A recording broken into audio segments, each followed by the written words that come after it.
ça veut dire. Vous savez tous que le 8 mai, il y a eu une modification de la Constitution et cette modification a préconisé la mise en place d'une Cour constitutionnelle qui est composée de 9 membres.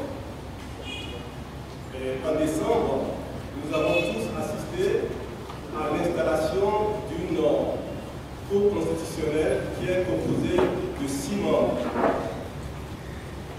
Eh bien, le constat est simple.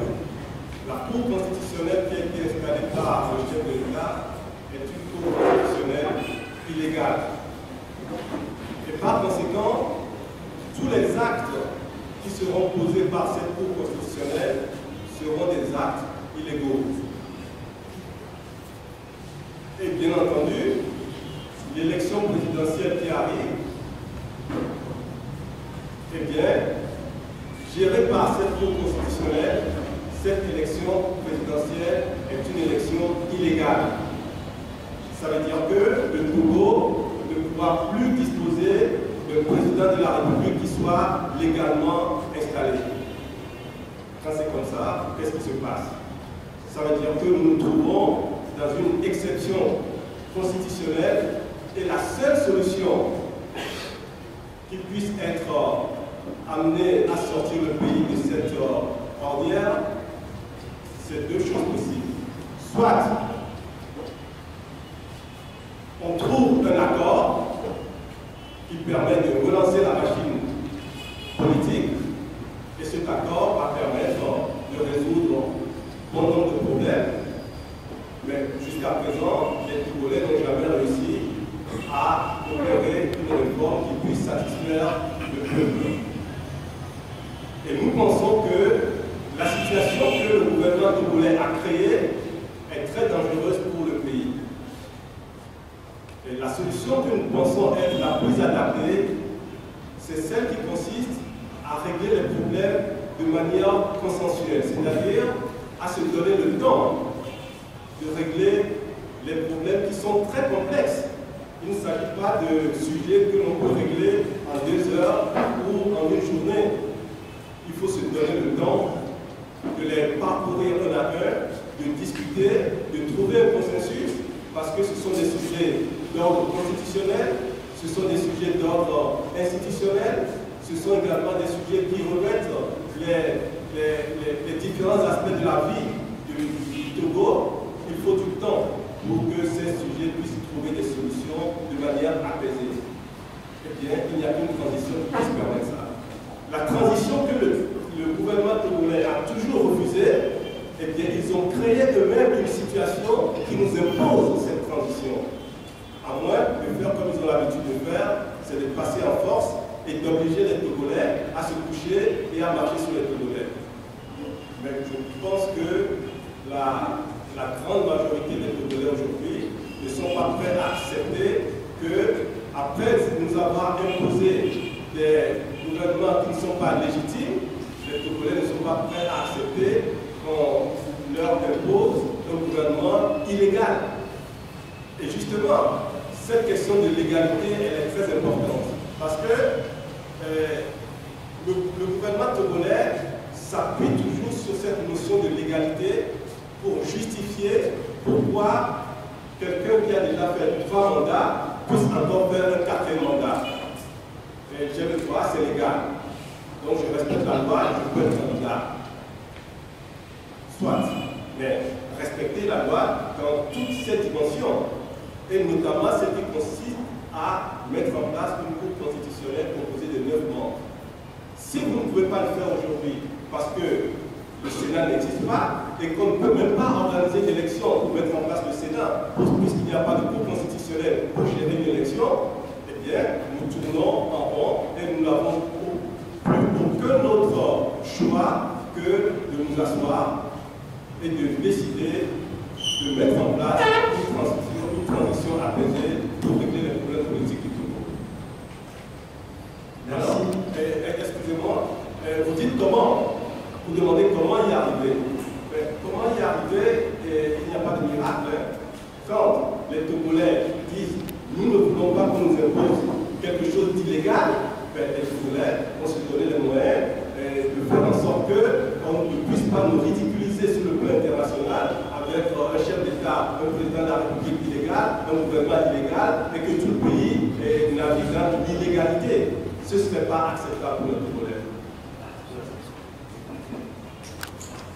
C'est une parodie d'élection. C'est ça la question. Vous avez certainement parcouru le communiqué un peu rapidement, c'est vrai qu'on ne nous a pas laissé suffisamment de temps.